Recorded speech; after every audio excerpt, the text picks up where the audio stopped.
Glenn Kolomitz is a decorated army man who served with pride in East Timor and Afghanistan.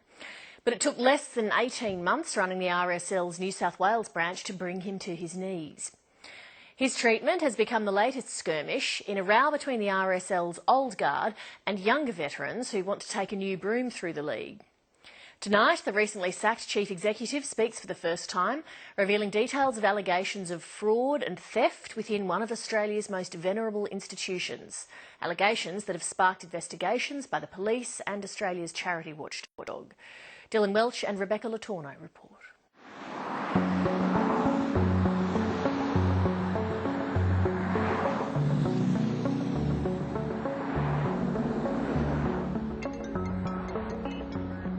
Mate, how you going? Yeah, good, mate. You on your way up? Yeah, mate, whereabouts are you now? For Glenn Kolomitz, it's the loneliest of journeys, picking up your kit after getting the sack. Apparently, my stuff has been dumped in the garage downstairs.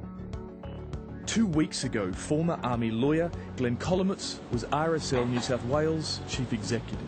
I just felt like I had been chucked out with the garbage. I'm a veteran, 30-odd years in the military, you know, a few operational deployments, but we'll dump his stuff in the garage. He took on the job of leader in late 2015 and set about cleaning up the books. New South Wales RSL, a $500 million charity, was mired in ancient accounting practices and potential fraud. For his efforts, he was fired. Thanks, brother. Yeah, let's get out of here. Can I ask, Mr Haynes, why did you sack?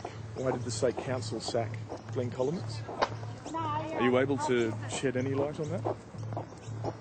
You've got nothing to say at all, Mr Haynes? Around the country, state RSLs are under investigation, and now the spotlight is on New South Wales. What did you actually find when you went in? Look, I was shocked with what I found, to be totally honest. Many people on that State Council would not know the difference between a balance sheet and a form guide, and that, for a $500 million organisation, that's disgraceful. Look, there's a culture of entitlement, undoubtedly. We've had sub-branches in the past which flew their executive and their executive's wives to Thailand to visit the factory which was making their blazers. We had a sub-branch which was giving $500 beer cards to each member when they renewed their membership each year. Enough's enough. We need to have a forensic audit into all expenditure, not just of the State Council, but of the executives, the CEOs and CFO, across the board. So what's it like being the wife of a whistleblower? It's been hard. There have been times when I've, really struggled. I know if I have concerns that I don't want to burden him with them at the moment because he's going through so much. I talk to my family and my colleagues, and we've been getting by, but it's been hard. I'm pretty resilient. I'm an ex-copper and an ex-soldier and a veteran, but resilience drops off after a while, and I took stress leave for the first time in my life. That's pretty telling. His investigation of the books put him at loggerheads with the men who appointed him. I can kind of feel there's a palpable sense of frustration here. You clearly had some big plans for the place. Absolutely. Plans to fix up the finances, plans to put that money, that $500 million, into our charitable purpose, fund the mission. Where corporates coming to me saying we want to be in the RSL space. They're not going to come to us now. I wanted to see this to completion. I wanted to see this mess fixed. The mess exploded when one of the league's longest-serving RSL councillors, Don Rowe, was accused of embezzlement. He spent almost $500,000 on his RSL credit card, including more than $200,000 in cash withdrawals. Then, another scandal. 8 state councillors were paid $2.5 million in consultancy fees from the RSL's own aged care charity, Life Care. They also channelled more than $1 million in grassroots donations to Life Care, a not-for-profit posting multi-million-dollar surpluses each year. And this was being done by people who, in some instances, were collecting fees from Life Care. That's correct. So far, the controversy has seen the creation of a New South Wales police strike force and an investigation by the Charities watchdog. Today, the New South Wales Charities Minister announced a judicial inquiry with the power to seize documents, issue search warrants and force those involved to give evidence. Well, I, like the rest of the Australian public, am absolutely outraged by what I've heard is going on at headquarters. I think it's an absolute disgrace. That's why we've started this inquiry, initiated this inquiry.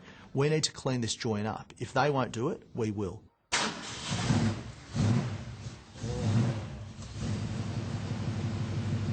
Mick Bainbridge is one of Glenn Collometz's closest friends. He's seen his fair share of conflict. In my time in the military, I conducted as a commando 1 tour of East Timor and 4 tours of Afghanistan, and time on the counter-terrorism team as well. The 33-year-old returned to his family from his last tour, suffering PTSD and depression. He likes that. Glenn Collometz reached out to him. The young commando had high hopes when his mate scored the top job at RSL New South Wales. And I think my hope was that Glenn, being young and having the experience and the capability, could turn it around. Definitely use their money to help veterans and unlock a lot of that money that I guess you could say has been left in the sock drawer by the older members. They are the same men who sacked Glenn Collometz. I was disgusted at how they've treated him. I'm disgusted that they brought him in to create change, and I'm disgusted that they've gotten rid of him to stop change. Mick Bainbridge is one of the new guard, running in this month's election for RSL's State Council. So is Penny Looker. Penny Looker was an army psychologist who deployed to the Solomons and East Timor. She's lost 4 military mates to suicide and battles PTSD herself. It's a massive problem and the money shouldn't be wasted in ridiculous ways. Sorry. That's all right. No, you're doing really well. Sorry, I shouldn't have said that. It brings up stuff. She's also running in this month's State Council election. She's incensed by the turmoil within the New South Wales branch.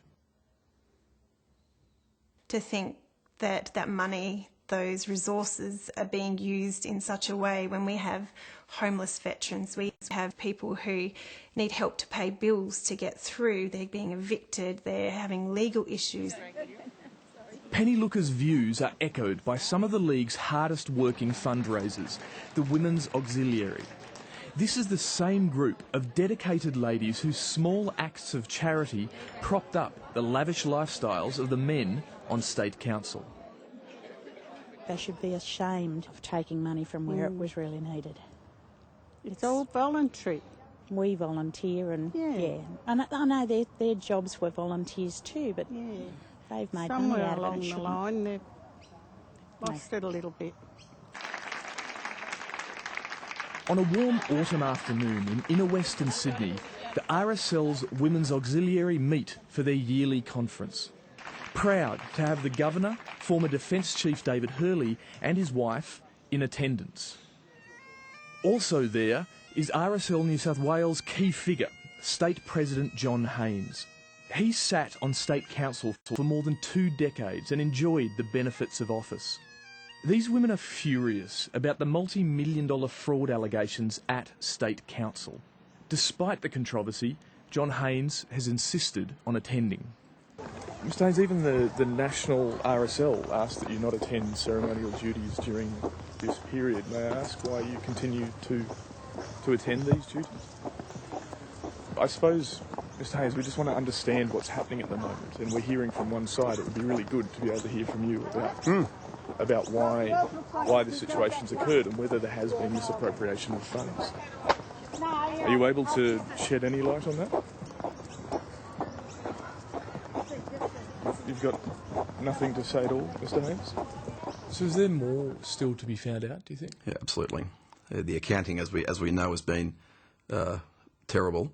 I have no doubt in the world there is much, much more to be found in the background of RSL New South Wales. How much are we talking about? Millions.